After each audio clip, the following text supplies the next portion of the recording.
Mortgage rates are rising even more after a brief decline in May, and the housing market is suffering. Less and less people are applying for a mortgage. Refinances are a joke at this point. And the worst part is that we haven't reached the ceiling. In this video, I will explain the complications on the mortgage rates being so high and rising, how consumers are affected, and how investors are reversing the trend.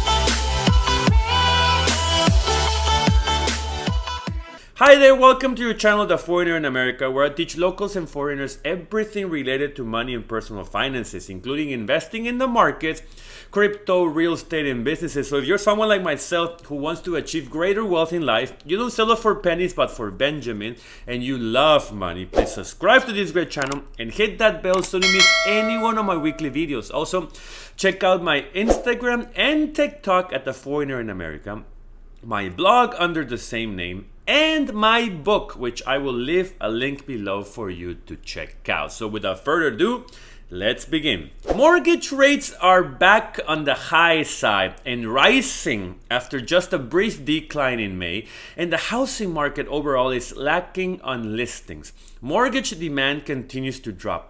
Total mortgage application volume fell 6.5% last week compared to with the previous week, according to the Mortgage Bankers Association Index. And it's the lowest level in 22 years. Talking about breaking records, we're breaking some today, so just not good ones. The average contract interest rate for a 30-year mortgage with balances under 647,200 increased to 5.4% from 5.33%, and points rose to 0.6 from 0.51 for loans with a 20% down.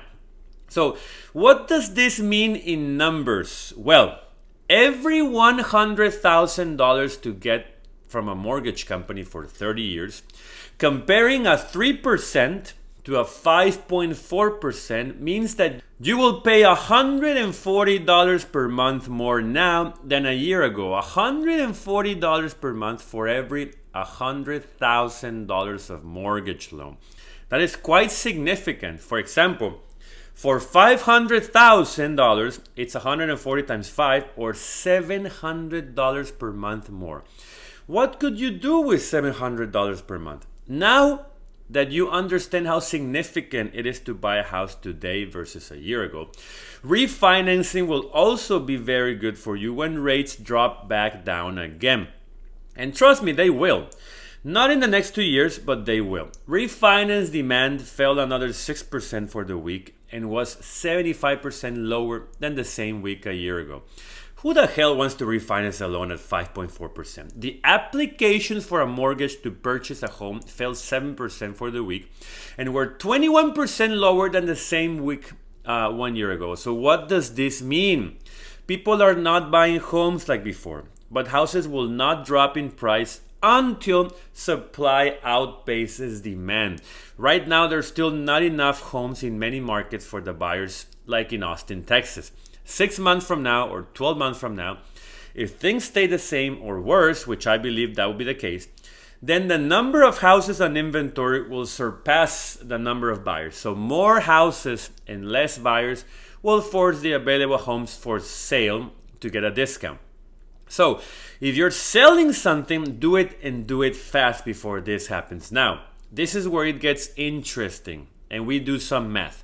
Investors looking for properties to buy and rent have navigated these recessions and crashes many times, especially the older ones. When things are good, prices are high and interest rates are low. When things are bad, prices drop but interest rates are high. So how do you make money now? Imagine you own a $200,000 home which you're renting today at $1,800 a month or 0.8%. You have a 30-year mortgage, 25% down, and 3.5% interest. This house, after paying the debt service and the property management, is cash flowing a good $400 a month. Are you following me? You want to get a second one, same price, but now at 6.5%, which is most likely the investment property rate you'll get from a lender. You don't do a 25% down, but a 30% down, and your rent goes up to $2,100 per month. Guess what?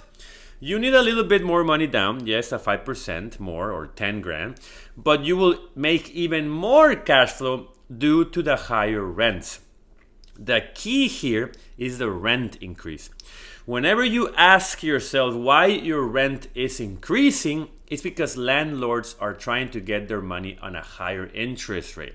Now, your first property at 3.5% interest, once the lease is up, you'll increase the rent to $2,100 while keeping all expenses the same, and it will cash flow not $400 but $700 per month. That's the beauty of real estate. As things get worse and worse, you make more money.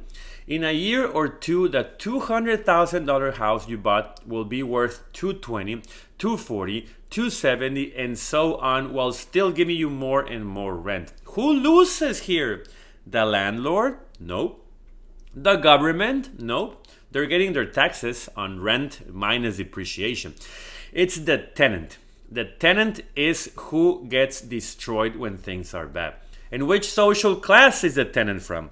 The poor? I don't think so, since those live in cheaper places and get government assistance. The rich? Those live in mansions and are paid for in cash and deducted from their corporation. It's the middle class that pays for it. Allow me to give you my foreigner insight for this topic. I saw a video from Dave Ramsey where the caller told Dave that he was trying to prove to his wife that Dave was stupid and then backfired. Great response from Dave, by the way. Respect. Let me elaborate what he's saying and say it in other words so you understand how important this is. I think he will like this. His baby steps. Step 1, saving $1,000. He's potty training you to save money and live below your means. You don't send a child to the bathroom, you potty train him or her first. Step 2, pay off debt except your mortgage. If you're paying 25% interest on a credit card or a 6% on a student loan or an expensive car, then nothing else matters since you have a big hole in your pocket. He wants to seal the holes first before you start accumulating richness. Step 3 is to save 6 months of expenses for emergencies. Once you seal the holes and you're potty trained, you're able to accumulate 6 months of living expenses on recession times. More than 6 months doesn't hurt anyone, right? Step 4, investing for your retirement. This is where I would love to tell Mr. Ramsey my recommendation. If you're looking at this, anyone from the Ramsey Show, if the breadwinner of the family passes away in this point, the spouse and kids are left with 6 months of emergency fund and a big mortgage to pay.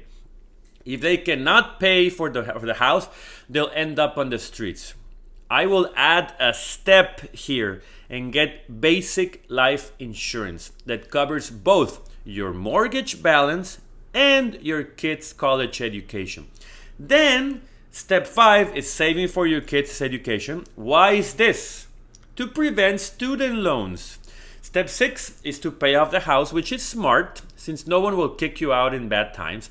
And step 7 is to build and give, which is the most important of them all. So, Mr. Ramsey or his team, consider my recommendation and add another extra step to get basic life insurance that covers both mortgage balance and kids' education.